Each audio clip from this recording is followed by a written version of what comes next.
very beginning. This one, shampoo, the biggest thing that is in the country right now because people tend to link. Hi, Liz. Hi. Thank you for inviting us to talk about our favorite topic, bourgeois. So we are wine people there, Liz. We weren't always. Oh, Liz, can you edit out my pimple? Can you do that? Oh, can you do me too? Okay. Let's. Okay, focus.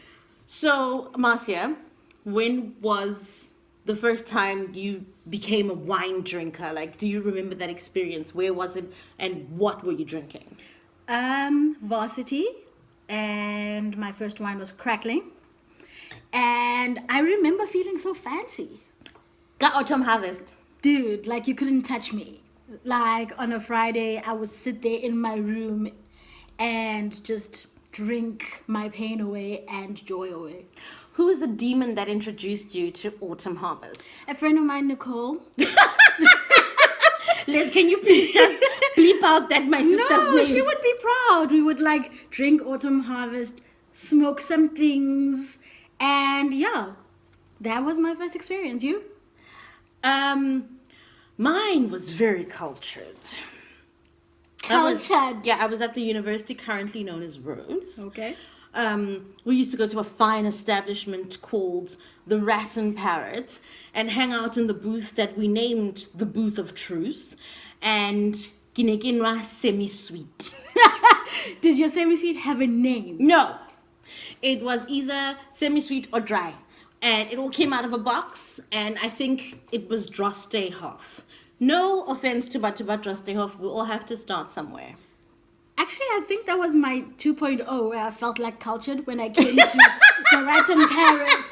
And I had like options like semi-sweet or dry. I was like, what? So yeah, that was my introduction. Okay, so you started Go Crackling. You came to our fine establishment. I did. In the Booth of Truth, and you basically discovered that there are two varietals. I was given options. There was semi-sweet or dry. Mm-hmm. Okay, but I feel like when we moved to the Western Cape, there was a definite shift because suddenly we were around like wine. You couldn't go to a place and be like, can I get some semi-sweet? The embarrassment, the shame. So I think we started going to wine farms. Mm-hmm. And even at wine farms, we weren't refined people. It was just, we'd all started working. But also remember how they'd be like, oh, what can you smell? Can you smell grass? The can you smell gooseberries. gooseberries? And we were like, what? And also I was supposed to spit. Why am I spitting good wine? Exactly. I think they need to do away with platoons. No, that's not a thing. It's refined. It's not a thing. But I think once we moved here to the Western Cape, we started going to wine farms, and suddenly it was like, oh, okay, there are actual varietals, not just semi-sweet and dry. You've got your Chenin, you've got your Cab Sav. Then suddenly we were like, oh, and we started experimenting, and I think... And also you figured out there are things that you definitely like and the things that you definitely don't like. Yeah, but we had to drink everything to figure that out. Yes, oh my God, remember that wine that was so sweet? We found a wine farm and it was like early years, right? It was, and I was working in radio. Yeah. So I had interviewed one of the people there and they invited us to the farm. And they gave us like a pack in Angli, the best of the best and the not so best of the best. And we opened up this red and it was basically like they had stirred sugar into it. Sweet Lord. The hangover. Kaniti sweet oh Lord. My God. But then my brother came to visit and we left him at the house and I guess he was like partying with his people. Banwa, all of the sweet red, all of the good red, they basically had everything. They finished everything. Yeah, they finished everything. Good for them. So, Marcia. Yes. We don't want this video to be too long because I'm sure Lesego wants to talk we're stories. already on 4 minutes. Okay. Lesego, don't forget, shape editing. I know. Just now, do not something. blemishes, but also... Get a lockdown blemish. Also Because people tend to link glamorous lifestyle with champagne. And I say champagne for a reason. Champagne is from France. It's from the Champagne region in France. and no other place in the world is allowed to call their sparkling wine champagne, except the Americans. Americans don't care. Same with caviar. Caviar can only be made in a certain part of the world by a certain fish, but Americans don't really care. So they call whatever sturgeon eggs they get in America caviar as well. They really do not care. But the rest of the world, you will find, does not refer to that sparkling wine as champagne. I was about to call it caviar. So this is a champagne flute. This is a cheapy one. You get really fancy ones with thin stems. You'll notice where I'm holding it. Always at the base. Whenever you hold champagne, it's at the base. The reason is, by holding it up here, you are warming the glass. By warming the glass, you're getting more of those bubbles to foam up. And the texture of your champagne, your bubbly, is not going to be the way it should be. And in South Africa, we call ours MCC. This was quite big a few years ago. I thought, let me not mention brands of champagne or bubbly or the wines I'm going to be opening. But this one, if you drink lots of bubbly, then you will recognize this one. The reason why it's so popular is because it's a sweet bubbly. Oh, and it's moet. The T is not silent. So it's moet and chandon. Oh, moot. No, it's moet. Moet. Moet. Almost like wet, but moet and chandon. I don't know why I'm saying it that way. There's something about wine and snobbiness and how people put their nose in there. You have to adjust your posture, and it intimidates people. It's why I decided, let me do this tutorial on wine from my point of view. If you're wondering, no, I'm not a sommelier, but I do have a certificate in wine. The reason why chefs do certificates in wine is for pairings. They're called chef degustation menus. I don't know if I pronounced that one, degustation or anyway, I'll write it down here on the screen. It's when we pair food with wine. You don't really need a certificate, but by going for studies and studying wine, it opens up your mind to the other possibilities of wine, the other choices of wine out there. Just speaking of which, you have 6 wines. They're called noble wines. Noble wines is basically like in food. If you go watch my sauce video where I'm showing how to make a proper sauce, I mentioned mother sauces. It's the same thing with wines. There are 6 noble wines. They're called noble wines because they're some of the oldest in the world, and also their grapes are so robust that wherever you plant them in the world, the product that you make from them, the wine that comes from them, tends to be of a good quality. So it doesn't matter where you plant them in the world. Unlike some other grapes, like a Pinotage, a very typical South African grape, try to plant it anywhere else in the world, it struggles a bit. I'll touch on that later on as well when we get to red wines. So this is the bubbly. To open a bottle of bubbly properly, you take off the wrapping, but you leave this cage on. Yes, I know it's kind of weird. Yeah, it goes against everything you've seen people do, but you leave the cage on. The reason is you use that cage to grip the top. So this prevents it from popping into the roof or into people's eyes. And in a fine dining restaurant, the waiter will probably put a serviette over it as well. That's just to prevent it spraying on anyone. In a fine dining restaurant, just by the way, when this is opened, there is no sound that is allowed to be made. So it's meant to be a silent opening, just a gentle pop, and that is it. If there is a loud pop, really fancy fine dining places will take a cut from the waiter's tip or pay if the manager is around, or they'll open another bottle. I kid you not. But yeah, cage is on. Fingers around the cage because you're using it to hold, and you gently start twisting. You're not pulling, you're just twisting, and then as you feel it get stronger pressure, you let go slightly, and there you go. No spillage, no corks anywhere, no foaming. And out of all the wines, the etiquette of pouring champagne or bubbly, this is an MCC. This is the only bottle that is allowed to touch the lip of the flute. The reason you pour it at an angle, it allows the wine to flow down the side, which stops it from foaming up. That is why you pour it at an angle. If you from the generation that I'm from, where you'd watch your dad at Shabines and places where he wasn't meant to be, you'll notice that they also pour their beer that way. And if you go to a bar that's got beer on tap, same thing, the beer is poured down the side of the glass. That prevents any foam coming up. All right. If you want to be extra, you can actually chill the glasses in the fridge before you do all of this, just to be fancy if you want. You don't really need to. And then to store your wine, just put the cage right on top. It's not going to do anything, but it prevents a bit more of that lovely bubbles disappearing quicker. Okay. There's something else I wanted to say. Why do they wrap them in serviettes in fancy places? It's just to prevent them sweating. That water, as they pour it, is to prevent it dripping onto anything else. Okay. And when you are done with wine in a restaurant, you take the bottle and you flip it upside down back into your ice bucket. That tells the waiter that that wine is done. You can replace it. So empty bottle upside down in your ice bucket. The waiter should know that's a signal to bring another one.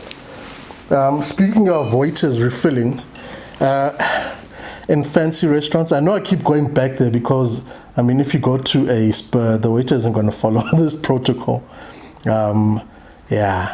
So in like tablecloth restaurants, when you open a bottle of wine, if you do not tell the waiter to stop bringing wine, he will keep refilling your glass. That is the etiquette. You're not supposed to ask to refill, and they'll refill it they'll come when it's about a third empty, and they'll offer to refill your glass. If you don't want it refilled, you put a hand above your glass. If you're in the middle of conversation and the waiter doesn't want to interrupt you, he will refill it anyway. Yeah, that is the etiquette. He will refill it anyway until you say no more. Okay, so don't be alarmed when you go to like fine dining places or you go eat in Europe and places like that and they keep coming with wine. And the other reason they do that is because restaurants make their biggest income from alcohol. So the more you drink, the better for the house, and also for waiters. It tends to mean higher tips, because people who are happy on this stuff tend to also be very generous when it comes to their pockets. So that is Bubbly. MCC, Methode Cup Classique. That is a South African version of Bubbly. I prefer MCC. I think it is much better than champagne. The reason champagne has such a big rep is because I was about to say Americans, but it is a mixture of the Americans buying into European culture and trying to be fancy. And in so doing, it's driven up everything that comes from either France or Europe, because the Americans feel that those are the top. And so that is why French stuff and Italian stuff are so expensive. It does not mean that because this is cheaper than champagne, it is less quality. We actually have some of the best bubbly in the world. MCC is by far better tasting. It's nicer on the palate. I'll get to palate and all of that than champagne, in my opinion.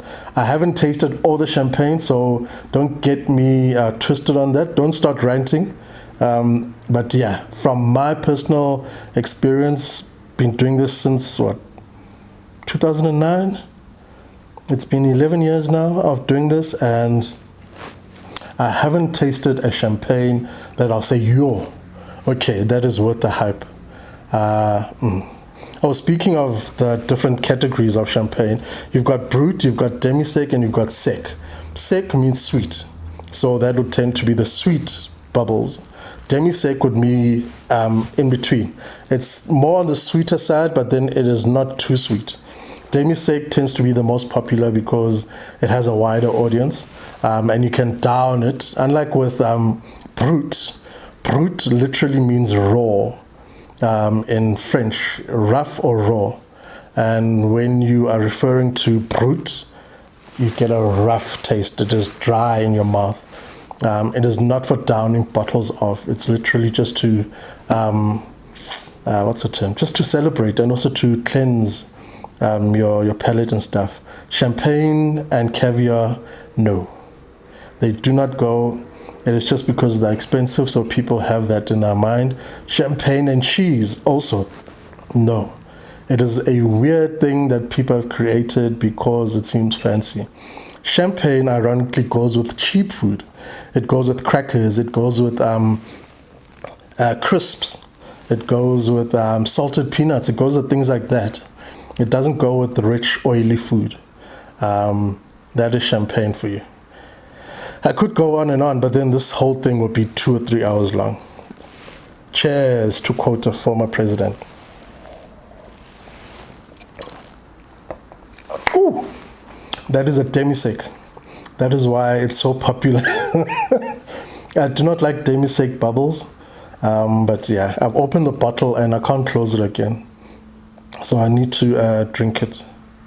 So it's me and Bubbly tonight. Oh, tough life I have. All right, those are bubbles. It gets more complicated. I'm not going to complicate it even more for you. We are touching 101. We are doing simple stuff. Okay, that is Bubbly. Then we've got these two. On your left, or my left is probably your right, is a red wine glass. Some of you may ask, hey, where do those glasses come from?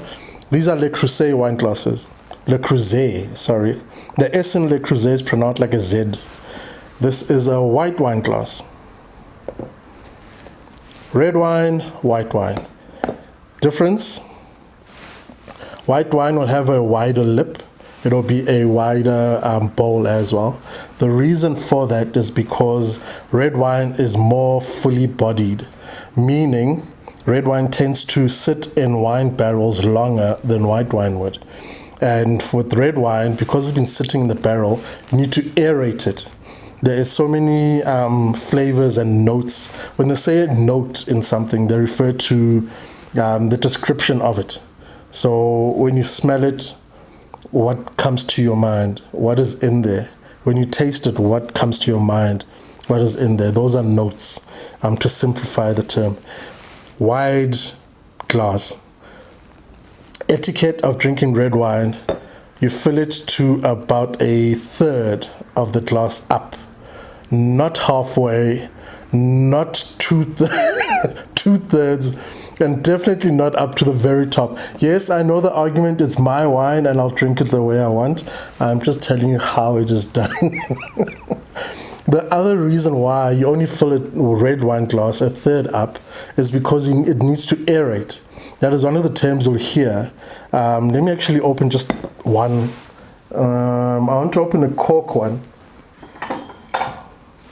This is a cork. Those who drink a lot will probably recognize the label. I am not going to mention it, but it's one of my favorites. It's a 2016. Since I have this in my hand, this is a waiter's friend. This video may seem like it's going round, round, and round. It's because I'm trying to make it laid back. I don't want to make it like a lecture or a class because, if I was to go that route, you'd be bored. I even wrote down notes and stuff to explain, but I think I'm not even going to touch on them. Maybe when it comes to exactly what is what, will I touch on my notes. So, waiter's friend will have this. It needs to have this funny step. People don't seem to understand what that step is for. I will show you now what you use that step for. And this knife at the back is not for using when you're suddenly angry because of the wine and you want to get into a fight. That knife is for on the top. You put it near the lip of the wine bottle and you turn. It's for taking this off. Okay. Then you open that up. It's called a waiter's friend because the waiter always has it on them. Therefore, it must be a friend because it's always there with them. And you twist it as far down as you can go. The reason is you don't want your cork to break halfway, or you don't want your cork to break 2/3 down. So as far down as possible, you take your folding lip to the side of the bottle, you lift this side up. That step that I mentioned earlier goes in there. You see now, that step is right on the lip. Put the bottle down and you literally just pull up now. I don't want to break these glasses. You pull up and the cork comes out. No need to be standing, no need to be pulling it up through your legs. That is why that step is there. That step is meant for the lip of the bottle. Okay, then you just literally pull up. That is the reason why these things are shaped this way. Waiter's friends. Yeah, and that is how you open a wine bottle. Do you need a cork? Does a cork mean a bottle of wine is fancy? No. The reason why corks are running out in the world is because cork trees are dying out. We use them so much that they can't replenish them enough to make enough cork for the wine industry. That is why these bottles are in now. It means you can actually drink some of it and then leave it off. The problem with once you have a screw, I know there are stoppers that you can buy. They don't perform the same thing. With screws, you can tighten them and no air will come in. But once you open the cork on one of these, it's a problem. And cork is also not good for the environment. It is biodegradable, yes, but rather just get well, not rather. If you do buy screw top bottles of wine, it doesn't mean you've bought cheap wine. And the other thing with wine, the price of wine is determined by the house, the estate. In France, they call them the chateau. On a bottle of South African wine, you'll see it will say what estate. It's usually a van der Vat estate. French wine will have chateau. That is their term for an estate. Terroir, now I'm getting really fancy. Terroir, you'll sometimes see on menus when chefs are trying to be fancy, they'll tell you the terroir of the wine, or even the sommelier when they're trying to be fancy. Terroir basically means the region. The region the wine was raised, or you can't raise wine, what the hell? The area that grapes were grown is a terroir. So basically like Franschhoek would be a terroir. The different farms will break down into smaller terroirs. So that is what terroir means. Let me pour red wine. So with red wine, what you want to do, you hold it at the bottom lip. It never, ever, ever touches the glass. And the wine never, ever spills. So if you've got a waiter who pours your wine and it spills, that is bad etiquette. It's meant to be above the rim. It's meant to not touch your wine, your glass. Your glass stays on the table and he pours it from above your glass. The reason you want that with red and white wines, that pouring action actually aerates your wine. Now I'm going to show you the snobbish stuff.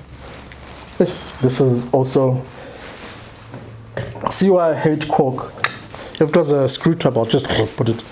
So now we fold it to about, okay, this is a quarter, it's not a third. First thing you do, you swirl it. The reason you swirl it is to get air into it. You're not shaking it, you swirl it for 5 seconds. That's it. Next thing they do is put their nose in it, or you, and you take a deep breath. What that does is tell you how strong the alcohol is. By swirling it, you are breaking down the alcohol smell, that strong alcohol smell, to get to the other stuff in there. So by swirling it, what they're doing is actually smelling what else is in there. That's where you get all the nonsense written on bottles of wine. They don't do it as much now. Back in the day, you know, that notes of berries and some sharp, I don't know, sharp examples of bark and a hint of citrus. That is that nonsense that whoever's smelling it is assuming is in there. Now the thing with all of that is that people's noses are all different. Same thing with taste buds. So that swirling will be different for you and it will be different for someone else. That is why I always say to people, the best wine in the world is the one that you are enjoying. If you are enjoying a wine, that is the best wine in the world right then and there. Do not go with what people say. Do not go with the awards. Do not go with, it is up to you. A 40 Rand wine could be the best wine you've ever tasted. A 5,000 Rand wine could be the best wine you've ever tasted. It does not matter on price. It is determined by your taste buds. So after swirling it, you'll see them lifting it up. By lifting it up, you are looking for sediment. You won't see sediment on a new bottle of wine. You'll see sediment on old bottles of wine. Things that are like 10, 15 older years old. With a new bottle of wine, you won't see any sediment. But the other thing they're looking for when they're holding it up is the color. This is a Cab Sav. Cab Sav is Cabernet Sauvignon. And Cabernet Sauvignon is a dark, rich, almost purplish red color. You see it when you swirl it, and you see it when you hold it up to the light. And the other thing with Cabernet Sauvignon, it tends to have almost like a dark molasses kind of smell, and very, very, very rich. Sorry for that hooting. It's my lovely neighbor. Sorry about that. I was saying the other thing you'll see when you twirl your wine and you let it settle, that liquid slide, oh excuse me, I've got hiccups again. The liquid sliding down the sides, it's called the legs. These bloody hiccups. Every time I record video, I think it's because I'm talking a lot. So the legs means, or they show you how alcoholic the wine is. The slower they move down, the more alcoholic the wine is. I don't know how that science works, but that is just the rule of thumb. You want to test it out? Get whiskey and swirl whiskey, and then swirl a glass of wine. You'll notice the legs of the whiskey take longer to slip down the sides of the glass, whereas with wine, they're a bit quicker. Then the last most important thing with red wine or wine tasting,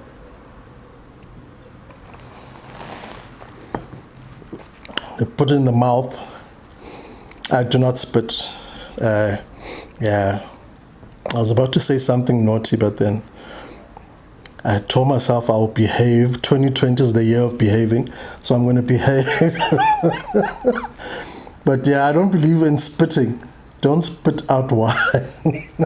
You're wasting such a good thing. But if you want to, then go ahead. If you're going to be driving and stuff like that. The bucket is called a spittoon. It's literally for spitting, a spittoon. When we did our wine certificate, we had to taste up to 10 wines in one day. And we were all students at the time, so you can imagine. We all refused to, well, 80% of us refused to spit out. So I don't know how I passed that wine certificate, but that is red wine for you. Remember I mentioned the noble wines at the beginning? The 6 noble wines are Sauvignon Blanc, Riesling, Chardonnay. Those are the 3 white noble wines, Chardonnay, Sauvignon Blanc, and Riesling.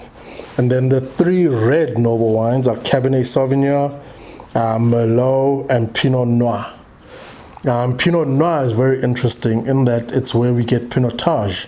Pinotage is a South African grape varietal. Varietal means the type of grape. So this is a Cabernet Sauvignon grape. Wine is named after the grape that was used to make it. So Riesling means it was made from Riesling grapes. Merlot means it was made from Merlot grapes. Cabernet Sauvignon, etc., etc. The grape name is what gives it the name.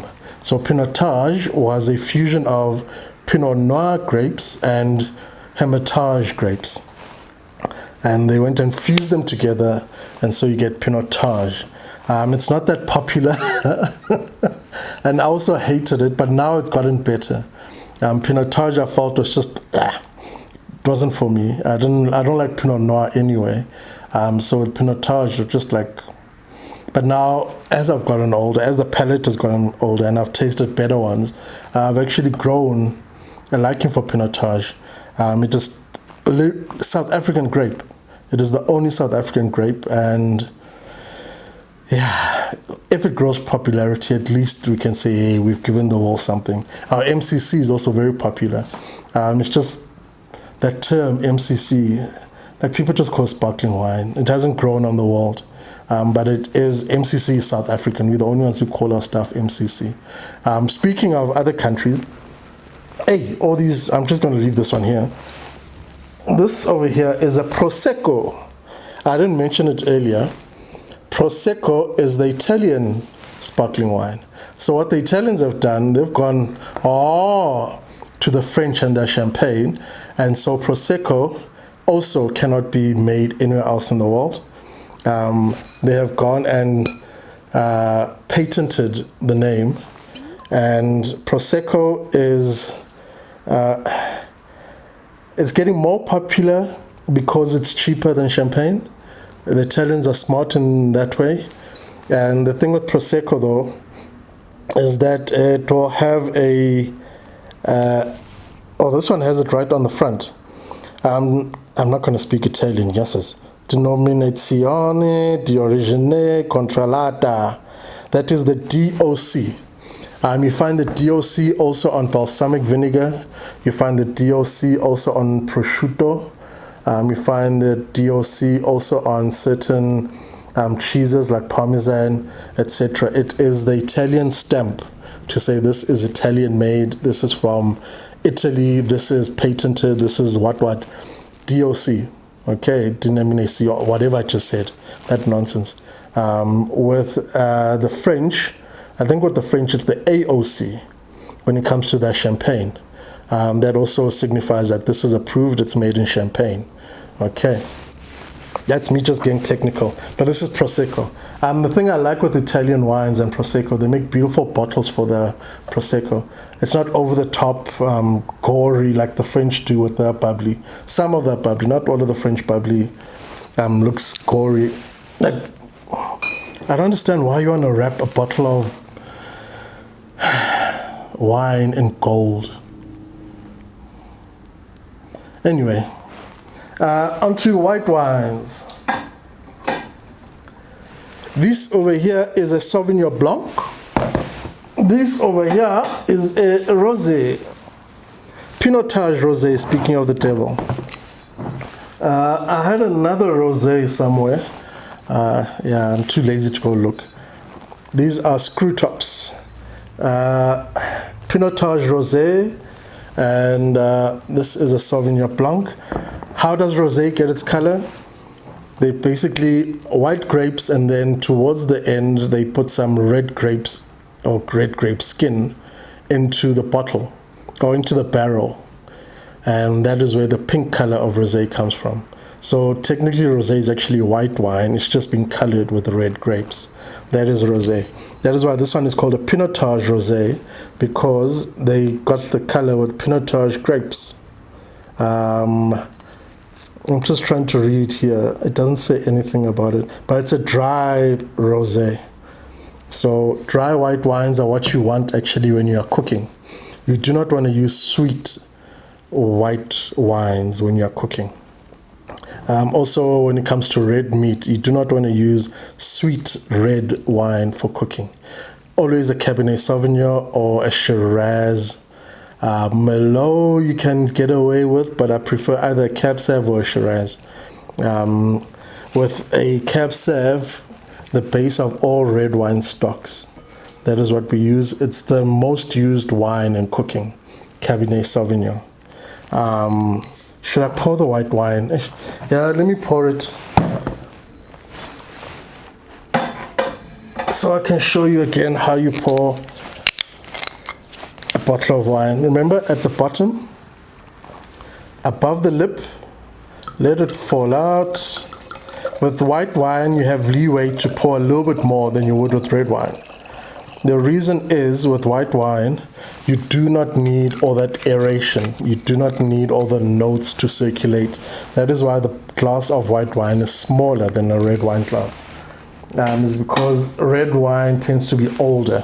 Therefore, it needs more air to come in. Whereas with red wine, it tends to be younger. Therefore, it doesn't need all that air to come in. Okay. And with white wine, you tend not to do all that swirling because it doesn't really show you as much. You can look through it for clarity. Speaking of clarity, as I was mentioning earlier, what you're looking for is sediment when you hold it up at an angle. Those decanters, I have one in the house somewhere. A decanter, actually, let me go get mine so I can show you what it is. This here is a decanter. Excuse the dustiness of mine. It's been sitting in storage in the cupboard. It is not a flower vase. No. You can use it as a flower vase if you want to. But it is a decanter. A decanter is used only for old wines. It is not used to be fancy. I know you'll see at gatherings, people have wines in decanters just because it looks fancy.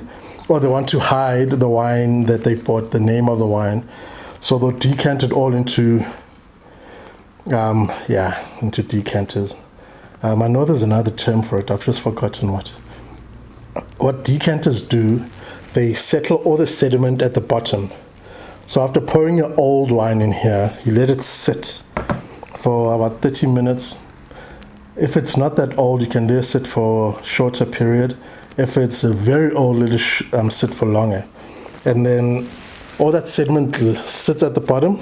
And so what that does, when you pour the wine out, all the sediment stays here. And so you get clean wine coming out. That is the reason for a decanter. It is for old wines. Speaking of old wines, are you meant to store wine and keep it forever? No. Wine is meant to be drunk the day you buy it, or at least within 2 years of buying it. You do not store wine. The reason is wine does not actually get better with age.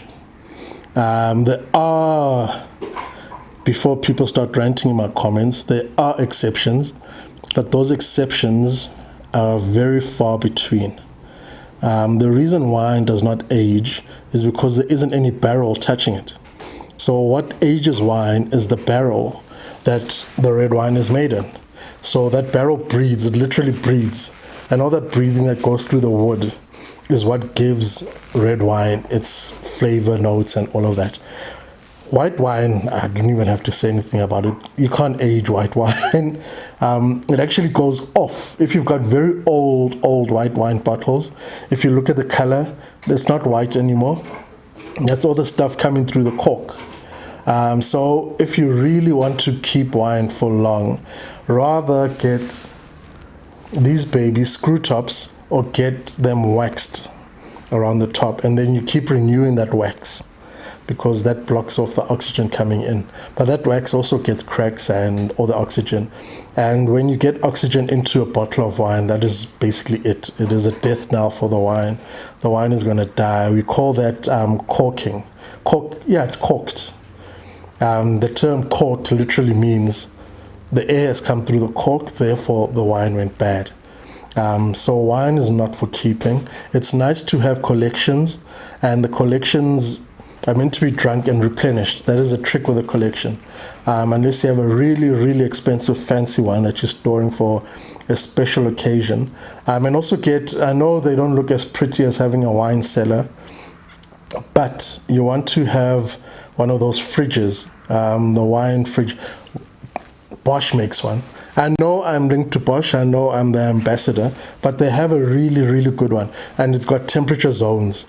So you can put red wine, rosé, and white wine in there. And the constant temperature is what will keep your wine for longer. It means you can actually store them for longer. Your wines won't go off. And the other thing with wine, you do not store wine or red wine near light sources. You know this fancy thing of having lights under counters now in the kitchen, lights in your cupboards. If your wine rack has lights behind it, you are basically destroying your red wine. The reason red wine comes in a dark bottle is because bright light actually messes up the flavor of the red wine. It starts killing it. It's the same thing with olive oil. That is why red wine always comes in a dark bottle. Unless you're buying like... Actually, let me stop being spicy. But quality red wine does not come in a clear bottle. It will always be in a dark bottle. That is the reason why. White wine doesn't age. Red wine, you might get stronger taste like 3 or 4 years later. But I'd say 5 years maximum for keeping red wine. After than that, yeah. But I said there are exceptions. Okay, the exceptions are very rare and they're very expensive. So that's just information for you. You can do as you please. It's your wine. If you want to have wine sitting out and it looks pretty for people and it looks fancy, it's your money, it's your wine. I'm just telling you just the thoughts behind it. It doesn't make sense to do that. You'll also hear tannins. So I'm taking some wine, I'm drinking some wine. Ooh, the tannins. The tannins, if you ever, when you've drunken red wine, here at the back of your mouth, like it's like when you tasted sour milk and you go, that sourness that makes you pucker, that is from the tannins. Tannins are I was about to say received. My English is disappearing by the day. Tannins get into the wine from the skin of grapes, and tannins also get into the wine from bark and from things like that. So the wine barrel plus the skins of grapes are what gives that pucker thing. Those are the tannins. So when you hear someone say, yo, this has high tannins, they mean that. Usually it's the dry wines that are high in tannins. And the tannins also sometimes the reason why you get heartburn. Yeah, like I do. If I drink lots of red wine, I get heartburn. It tends to be because lots of tannins in there. What else is there about red wine and white wine? And there is a world. I could go on and on for hours about wine. Okay, let's get on to food pairings. Yeah. This is a debate. I've already mentioned that with champagne. Champagne is not actually for having cheese with. You can have the crackers. Those will work with champagne. White wines, you've got different types. Chardonnay would be the wine you want to use for cooking. For fish. Oh, I took notes down for you. I'll mention the notes at the very end. All of this stuff is in my book, by the way, in Dijon. I break down what you need to do to pair wines and all of that. Yeah, it can't be a Lester Chef video without me mentioning Dijon. I wrote down my notes here. So for sweet foods, yeah, it's a cliche. Sweet wines go with that, but the cliche is valid.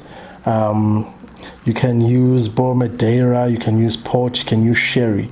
If you hear the term aperitif is a pre-meal drink. A pre-meal drink can be anything really, but it's usually light. So with aperitifs, they tend to be the lighter stuff. Those would be like a rosé. So this would start off your meal just to, they say, open up your palate. Okay, then for sticky food, what you want for sticky food is off-dry wines like Riesling. Riesling would be for sticky foods like body oxtail, pork. It would be your ribs, things like that. Burgers even. Those would be your Rieslings. Okay, and then Sauvignon Blanc. That's for your sharper foods. So that's your sushi. That is your things with vinegar, balsamic vinegar. That would be your salads where you drizzle them with a vinaigrette. That would be your mayonnaises, things like that that are tangy, that have an acid in them. That's where you use a Sauvignon Blanc. Okay. And then for Cab Sauv, as I mentioned earlier, it's the most used in the kitchen. We use it for red wine sauces. We use it for making sauces and stews and making stock. The reason is because it's got so many flavor notes in it. It is so rich that whatever you are making out of it is going to be rich as well. And the rich foods we're talking about, steak, we're looking at bolognese sauce, you're looking at roasts and brine meat and things like that. That is a Cabernet Sauvignon. But also when you are pairing food, what you want to do first, you taste the wine and the food that comes to your mind.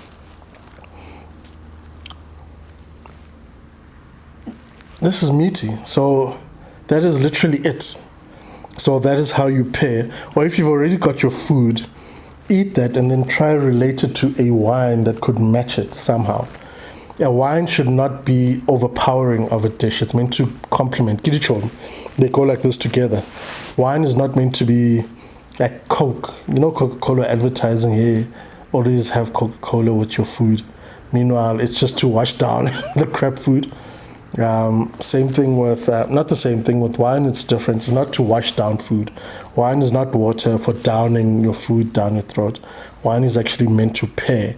That is why it has to be kind of linked to the food that you're making in a way. Okay. With cheese, you want to use a Chardonnays. So those are your dairy sauces, your cream sauces, your pastas that have your mushroom sauces, things that have lots of cream in them. That is where your Chardonnay comes in. I also love Chardonnay for cooking fish sauces with. With the fish sauce, you're going to use dairy though. So it's going to be a white wine sauce with some dairy in there. And that is where your Chardonnay comes in. Personally, some people prefer Chenin Blanc. I prefer Chardonnay. Okay. But the two can be interchanged when it comes to fish. Chenin Blanc and Chardonnay. Personally, it's always Chardonnay. And Pinot Noir, ironically, actually goes with salmon. It goes with oily fish. It goes with oily foods. Try it with salmon. People always think, because I'm having a fish, I need to have a white wine. Not always. Pinot Noir actually works perfectly with salmon and trout and fish like that. I haven't tried it with snook. I should actually. Because snook can also be oily, depending on how it's made. I just had a brainwave. Okay, and then Malbec. Malbec is not that big in South Africa, but Malbec is also a red wine varietal. And it goes well with our brine meats, it goes well with biltong, it goes well with boerewors, it goes well with things like that. So it should actually be bigger in South Africa than Cabernet Sauvignon, but yeah, that is what Malbec would be for. That is wine in a short nutshell. Like, guys, I could go on and on and on for hours, but I don't want to bore you, I don't want to make this complicated. The notes I mentioned earlier, okay. So when you read somewhere or you hear someone say this wine is aggressive, they mean it's bitter. They mean that, there's a lot going on and it's not fun. Hence they say it's aggressive. When they age wine is aged in a barrel. Wine is not aged in a bottle. So when you're keeping a wine and say you are aging them, no, you're not. Unless you've gone and decanted them all and put them in barrels. Then you can say you are aging wine. If you are just storing it, you're literally just storing it. Your wine is not aging at all. The only reasons I would say people should keep wine is because the year of the wine is significant to you. Like if it's the year you got married, it's one of the bottles from your wedding, it's the wine you open to celebrate your son or child being born, etc. It's for anniversaries and special occasions. You can't resell wine and make money from it. In South Africa, not even. Overseas, yes, but those are like ancient wines. Wines are like hundreds of years old. We don't have that here, unless you go into like the cellars of Bofanda Vatvat. And even then, buying wine to resell, it's not profitable in South Africa at all. And you also need a license to do that, or you need a person who will sell it for you, which means your wine will be looked after by someone else, and you'll always be like trying to protect it and stuff like that. So if you really want to go into wine collecting, remember it is for enjoying. So drink one and then replace that bottle.